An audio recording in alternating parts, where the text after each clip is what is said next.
توحید کا مضمون ففی کل ذرہ لہو شاہد یدل علی انہ واحد، ہر طرف عظمت ہے، چرچا ہے، ہر طرف اس کا ایک نکھار موجود ہے.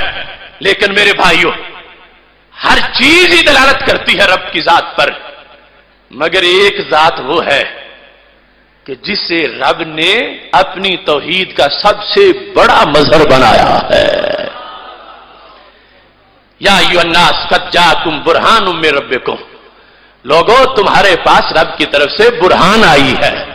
یا ایھا النبی انا ارسلناک شاہدا، اے نبی ہم نے آپ کو شاہد بنایا. اس کا معنی حاضر و ناظر کرنے سے کچھ لوگوں کو اعتراض ہے، جو گواہ کرے گا اسے بھی ہر بات ماننی پڑے گی. شاہد کا معنی گواہ ہے، تو گواہ تو ہر بندہ ہی ہے کسی نہ کسی چیز کا. کوئی بھی انسان ایسا نہیں جو گواہ نہ ہو. مقام جب شان بیان کرنے کا ہے تو لفظ شاہد کو استعمال کر کے رب بتانا کیا چاہتا ہے. امام سلمی کہنے لگے سوچ لو، بتانا یہ چاہتا ہے شاہد سے مراد دیکھو تمہاری گواہی کا متعلق کیا ہے، تم گواہ ہو تو کس کے بارے میں گواہی دیتے ہو. اور سرکار کی گواہی کا متعلق دیکھو گے تو پتہ چلے گا کہ رب نے شاہد بول کے کتنی بڑی شان بیان فرمائی ہے. شاہد لنا، محبوب ہم نے تجھے اپنا گواہ بنایا ہے. مخلوق پر گواہی تو اپنی جگہ رہ گئی، فرمایا ہم نے تجھے اپنی ذات کا گواہ بنایا ہے. رب میں کریم ہوں، میرے کرم کے گواہ تم ہو. میں رحیم ہوں، میری رحمت کے گواہ تم ہو. میرے بندے، میرے محبوب مجھے دیکھنا چاہتے ہیں، میرے پاس آنا چاہتے ہیں، میرے پاس بیٹھنا چاہتے ہیں، مگر وہ ایسا کر نہیں سکتے. ان کی آنکھوں میں یہ طاقت نہیں ہے کہ میرا دیدار کر سکے. ان کو سکون بھی دینا ہے، ان کو پیاس ان کی بجھانی ہے، ان کو ہر چیز کا پتہ بھی دینا ہے. محبوب ہم نے تجھے اپنا گواہ بنایا ہے. جس نے مجھے پانا ہے وہ تمہارے پاس جائے، جس نے مجھے دیکھنا ہے وہ تجھے دیکھے، جس نے میری قدرت دیکھنی ہے وہ تمہاری طاقت دیکھے، جس نے میرا جمال دیکھنا ہے وہ تمہارے خد و خال دیکھے. ہم نے تجھے اپنی ذات کا بھی گواہ بنایا ہے، اپنی صفات کا بھی گواہ بنایا ہے. یہ وجہ تھی کہ حضرت ابو رافع رضی اللہ تعالیٰ عنہ، ابو داؤد شریف میں حدیث شریف ہے، کہتے ہیں بعثنی قریش الی رسول اللہ صلی اللہ علیہ وسلم، مجھے قریش نے بھیجا تھا سندیشہ دینے کے لیے. میں کوئی ماننے تو نہیں جا رہا تھا، میں تو جانتا ہی نہیں تھا. وہ بس سندیشہ دینے جا رہے تھے، لیکن انہیں پتا نہیں تھا کہ ان کے قدم اندھیرے سے نور کی طرف جا رہے ہیں.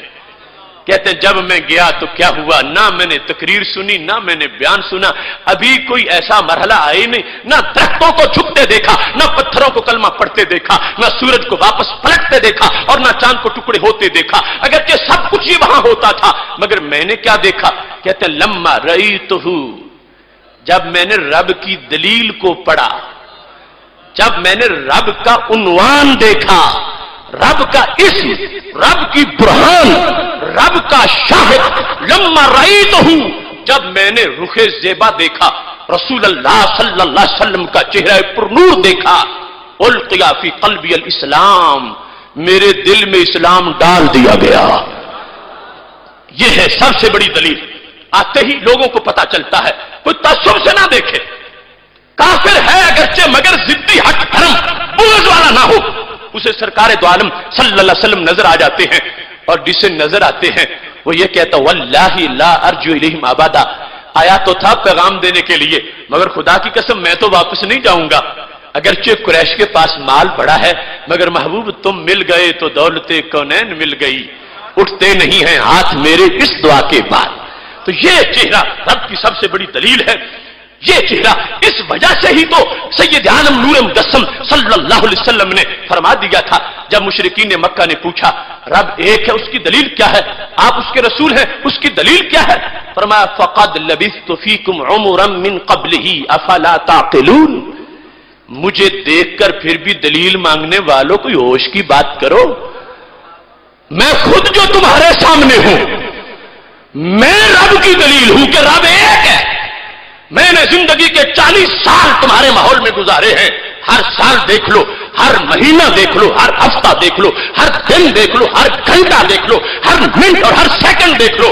اگر ایک سیکنڈ میں بھی میرے چہرے پر کوئی غبار، کوئی داغ جھوٹ فریب کا بنا ہو تو پھر بات کرو، اور اگر ہر لمحہ چہرہ چمکتا رہا ہے اور زبان سے صداقت نکلتی رہی ہے تو یہ دلیل ہے کہ خدا ایک ہے، اس واسطے کہ جس نے بچپن میں نہیں جھوٹ بولا وہ بڑا ہو کے بھی سچ بول رہا ہے۔